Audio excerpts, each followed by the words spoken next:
Mla जयन बसुमतारिया गावनि बियाबनि चिरां जिल्ला आस्राबारिनिफ्राय दतपुरसिम लामा लुफुंनो अन्थाइ खाम्फा बेखेवदों। 2022-23 बोसोरनि गिबि मन्त्रि पाक्की फाद निर्माण आसनि गेजेरजों आस्राबारिनिफ्राय दतपुरसिम रायजो राजाफोरनि हान्था मेला बेफार फालांगिनि सुबिदानि थाखाय बायफ्लेनाय लामाखौ दिनै Mla जयन बसुमतारिया बेखेवना होयो।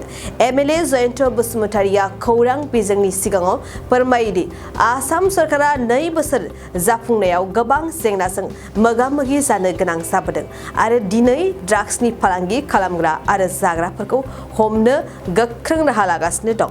गावनि बियाबाव आरोबाव थाइखाजरानिफ्राय बेंटल, काजलगाव, सालाकाटि, निसिमा ओनसोलफोरावबो बिदि लामा लुफुंनायाबो जागासिनो होनना फोरमायबावदों। गिबियावनो बयनिसिमबो गोजोन हामलायनाय होग्रोबाय नोंथांमोननि मिडियानि गेजेरजों जे दिनैहाय आंनि सिडली समष्टि 30 नं सिडली समष्टिनि सिङाव थानाय 14 नं चिरांदुवार जोंनि बिटिआरनि समष्टिनि नैबे आस्राबारि भिसिडिनि सिङाव आस्राबारिनिफ्राय दतपुरसिम थांनाय जे लामा मुख्यमन्त्रि पाक्की निर्माण आसनिनि गेजेरजों गासै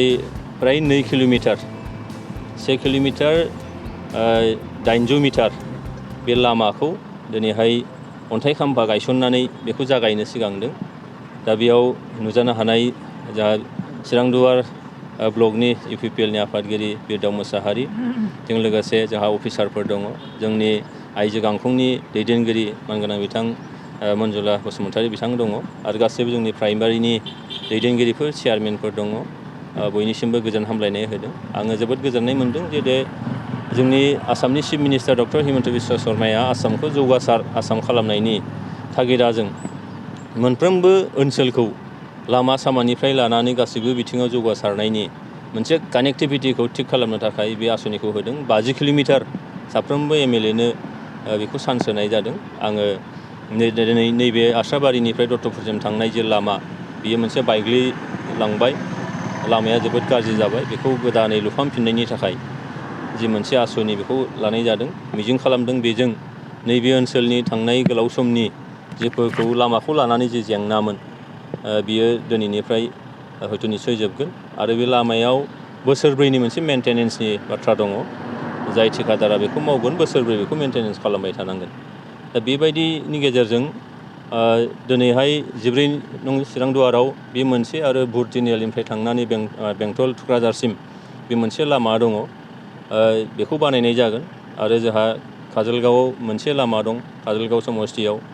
ओमफ्राय ओरै सालाकाटि समष्टियाव 2 लामा दं, निसिमायाव बिदिनो 3 लामा दङ। दा बिदिजों बे समष्टिनि जोंनि जे हान्था मेलानियाव माखासे गेप दंमोन, हान्था मेलायाव दासिमबो माखासे लामाखौ जों दिनैबो फाक्कायाव जों कनभार्ट खालामनो हायाखैमोन।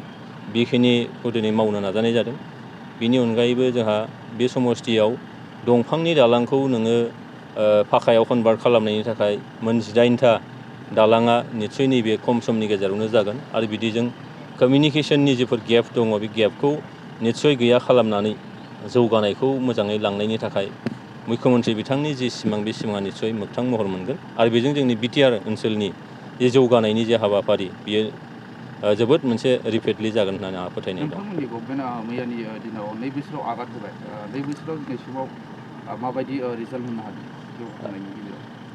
2 बोसोरनि गेजेराव जोङो बुंनांगोन जे बे 2 बोसोराव बिराद मोनसे चेलेन्जजों फैनाय जादों। बिटिआर सरकारखौनो होन बा आसाम डक्टर हिमन्त बिश्व शर्मा दैदेननाय सरकारखौनो होन, मानोना बे बोसोरनैयाव कभिडजों मोनसे नाख्रेबजानाय मोनसे थासारि। बे आसामनिल' बाथ्रा नङा, बिटिआरनिल' बाथ्रा नङा, बियो भारत आरो मुलुगावनो कर'नाजों नाख्रेबजानानै मोनसे राहा गैयै मोनसे थासारिमोन। खिन्थु बिनि गेजेरावनो जोंनि भारतनि गाहाय मन्त्रि नरेन्द्र मदिनि दैदेननाय, आसामाव डक्टर हिमन्त बिश्व शर्मा मुख्यमन्त्रिनि दैदेननाय आरो बिटिआरनि प्रमद बर' बिथांमोननि इयुन नोजोर गोनां मोनसे थांखिनि गेजेरजों दिनै आसामा बै जेंनानिफ्राय बायजोआव फैनानै दिनै नैबेफोरबायदि लामा मोनसे समष्टियाव 50 किल'मिटार लामा, मोनसे समष्टियाव नोङो दंफांनि दालांखौ फाक्कायाव कनभार्ट खालामनायनि जे सिमांफोर, अरुण'दय आसनिजों गेजेरजों दिनैहाय गैजायै मानसिफोरखौ जिबायदि मोनसे राङारि मदद होनाय, मैया आरो लन्च खालामबावबाय जे मुख्यमन्त्रि आयुष्मान अहम मोनसे आसनि जायनि गेजेरजों जायफ्रा नोङो रेशन कार्ड थागोन बे रेशन कार्ड थानाय मानसिफ्रानो अट'मेटिकेलि मोननै कार्ड बिथांमोना मोननो हागोन मोनसेया जाहैबाय असम आयुष्मान अहम आरो आयुष्मान भारत बेयाव 5 लाखनि मोनसे स्किम थागोन जायजों बिथांमोनहा केशलेस मोनसे एमाउन्टखौ बिथांमोना गावनि देहानि ट्रिटमेन्टखौ लानो हागोन बेयाव माखासे हस्पिटालफोर थिक खालामनाय जादों बेयो जोंनि भारत सरकार आसाम सरकार आरो बिटिआर सरकारनिफ्राय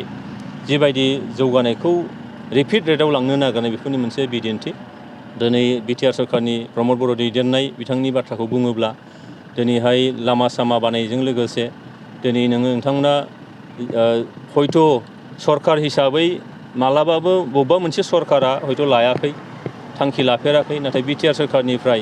जोबोद मोनसे गोहो मोनसे साहसजों लानाय मोनसे थांखि बे जाहैबाय सुपार 50 जेराव फरायसाफोर जोंनि ग्रेजुवेट जायफोर दङ पोस्ट ग्रेजुवेट दङ बिथांमोनखौ जोंनि खुंथायाव लाबोनानै साफा साफा बिउरोक्रेट्स खालामनायनि मोनसे थांखि सुपार 50 जेराव दिल्लीयाव फाथायहरदों गरसेबो फैसा होनाङा जासे इन्जिनियारिं खालामनो थाखाय दिनै सुपार 50 खालामदों डक्टर बानायनो थाखाय दिनै सुपार 50 बानायदों दा बियो जोबोद मोनसे बाख्नायथाव आरो रावबो सरकारानो सरकारि भाबै हयथ' लाफेराखै बेफोर खामानिखौ लादों फरायसाफोरनि फरायनायनि थाखाय दिनैहाय मा होनदों गियान सोरां बिथांखि जोंनि फिसा फिसौ बिजनेस खालामनानै जाग्राफोरनि थाखाय अनसाय बिथांखि बेफोरबायदि आसनिखौ लानाय जादों मन्दिर लुखांनायनि गिर्जा लुखांनायनि बेबायदिनो नोङो मस्जिदखौ लुखांनायनि थाखाय आसाम सरकारा दिनै आसाम दर्शननि गेजेरजों काभार खालामनो नागिरदों दा बेफोर थांखिफ्रा जोबोद मोनसे बाख्नायथाव आरो सिगाङाव हयथ' जाफेराखै बे दिनै जोंनि सरकारा बे बोसोरनैनि गेजेराव बेखिनि थांखिखौ लादों मिजिं खालामदों बेजों रायजो राजाफ्रा सरकारजों निस्सय टाचाव फैगोन आरो सरकार होननाय बुस्थुआ जे रायजोजों बेसेबां सोमोन्दो थानांगौ नैबे सरकारनि दिनाव रायजोफ्रा निस्सय फिल खालामगोन आं फोथायो जिसे थाखोआव मुं थिसननो गोनां फरायसाफोरनि थाखाय मोनसे गोनां फोसावथाय क'क्राझार दा रिलेटिभ पाब्लिक स्कुलाव थाखो 10 सिम मुं थिसननाया सोलिगासिनो साइन्स आरो आर्ट्स मोन्नैबो आयदायाव थाखो 10 नि मुं थिसननाया सोलिगासिनो मुं थिसननायजोंनो लोगोसे साइन्स आयदानि फरायसाफोरनो स्कलारशिप टेस्टनि सुबिदा होनाय जागोन बेनि गेजेराव फरायसाफोरखौ टप 3 सायख'नाय जागोन 75% आरो स्कलारशिप टेस्टनि काट अफ मार्क जागोन टपार जानो हानाय फरायसाफोरा 100% स्कलारशिपनि सुबिदा मोननो हागोन टपार फरायसाफोरनो क'क्राझार दा रिलेटिभ पाब्लिक स्कुला 2 बोसोरनि बेसेन नाङाजासे सोलोंथाइ लानो सुबिदा होगोन फैगौ 13 मे खालि फुंनि 10 बाजिनिफ्राय 12 बाजिसिम स्कलारशिपनि टेस्टखौ लानाय जागोन आबुं मिन्थिनो थाखाय 7086401137 नङाब्ला 9435704380 जानबुं अनजिमा आरो relativepublicschool@gmail.com आवबो जगाजग खालामनो हागोन